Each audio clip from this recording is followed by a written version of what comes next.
Mix by DJ Hemchand. तहरेंगे वो झमाझम बहिरे के सोनहा लोगरा, तहरेंगे वो झमाझम बहिरे के सोनहा लोगरा,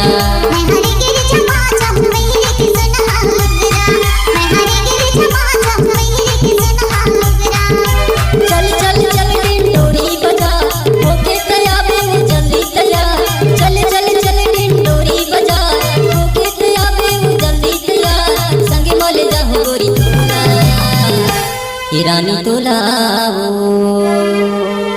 ये बही तोला रे, तहरेंगे रे झमाझम बहिरे के सोनहा लोगरा, तहरेंगे वो झमाझम बहिरे के सोनहा लोगरा।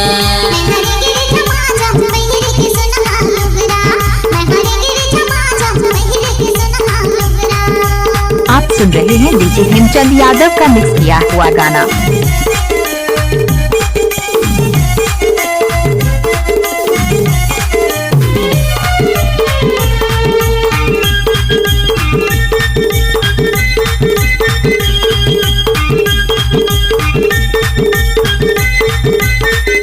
Mix by DJ Hemchand Yadav.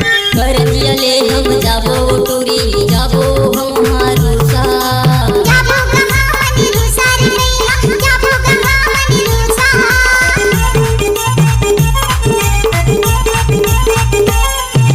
जिन कहबे जिन लेते हूँ टूरी तोर बरे माला पीता, ले दे माला पीता गैया, ले दे माला पीता, ले दे माला पीता वो टूरी ले दे माला पीता, ले दे माला पीता गैया, ले दे माला पीता, तहरेंगे वो झमाझम बहिरे के सोनहा लोगरा, तहरेंगे रे झमाझम बहिरे के सोनहा लोगरा।